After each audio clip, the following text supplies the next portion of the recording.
In Buddhism, the relationship is what kind of result is it, and we label the cause and dependence upon that kind of result. And so I think as we think about that more, it really changes our mind, because then it's not a thing of, I'm going to be good so I don't get punished, or I'm going to be good so I get rewarded, but because we actually understand, okay, these are the kind of results, and this is called negative because of the result it produces, and I don't like that result, so I'm not going to create the cause. And that brings us totally out of this reward-punishment kind of mode, you know, which often can be very limited in its way, or it can feel very confining. Yeah? And so when we see it in terms of the result, then it becomes a sense of, I want happiness, you know, therefore I'm going to create do the things that bring it. Yeah, I don't want suffering, therefore I'm not going to do the things that bring it. So it's a whole different mental feeling, okay, isn't it? Yeah? Mm-hmm. And one of the things, too, I've been thinking about with the Dharma Refuge this winter is that taking the external person who makes this all work, I have found it to be really empowering that I have the decision. Mm-hmm. I have the power to decide what causes I want to create, if this is the kind of results I want to Right. experience, rather than always feeling like I'm at the mercy of something that I don't even understand. Right. Yeah. Yeah. So you're saying that this view actually empowers you, because then it's your choice to create the causes for what you want to experience. Yeah. And there's nobody else dishing things out. Yeah. Mm-hmm. Yeah, it was kind of along the same lines. It's so fluid then. Yeah. It's so fluid because you can take something that most people label negative problem, like getting really sick. And because of mind training, transform it, and it's not a suffering and a negative. Right. So it gets so fluid because of this both ways. Right. Yeah. Yeah.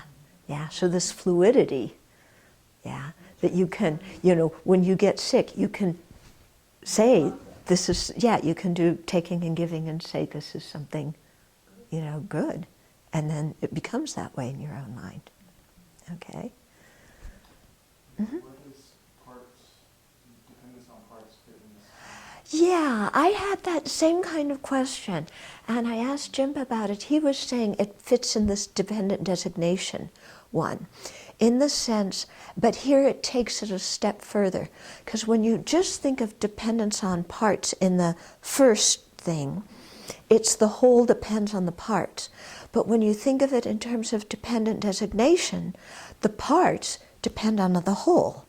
In other words, something does not become an auto part unless there's the auto or the potential of there being an auto. Okay? So I think, you know, it's not just that the car depends on the parts of which it's made, but the car parts are not car parts unless there's a car. It doesn't mean that when the car parts are in the store and there's just a bunch of wheels standing there, that they aren't car parts because they're not part of an actual car at that moment. But it means that because there's the potential to make a car out of them, they become car parts. Yeah? And so you have this thing of things going both ways. Yeah? So. And let me say one more thing. And so I think it's interesting also to see social roles in this kind of way, you know, because sometimes we see roles as very inherently existent. You know, I am a follower, this is the leader. I am, you know, the employee, this is the employer. You know, we make these roles and social things very rigid. but in actual fact, they exist in dependence upon each other. The employer is not an employer unless there's employees. Okay? And the employees aren't employees unless there's an employer. Yeah? And it's quite interesting in Aryadeva in the 400 stanzas, he talks about leaders not getting arrogant because they need to realize that they're only leaders because other people happen to be followers.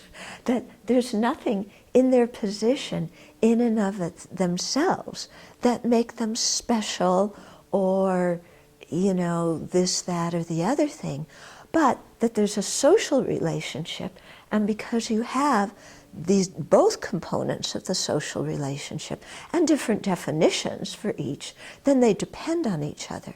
But neither of the social relationships exists inherently. Yeah. So you can see this in any kind of organization. Somebody may be a leader in relationship to some people, but a follower in relationship to other people. Yeah. And that people only have their relationships in terms of, you know, the other people playing the game. Yeah? Yeah, that none of these things are concrete at all. They're all totally dependent on each other. Okay? So again, I think it's very helpful to think of this, because then we don't put people in very concrete positions and say, oh, they're just this. Yeah, that's all they are, is this. Yeah? But, you know, they exist in different ways in different situations, and they exist that way in relationship to me. And I exist in a certain social role in relationship to them.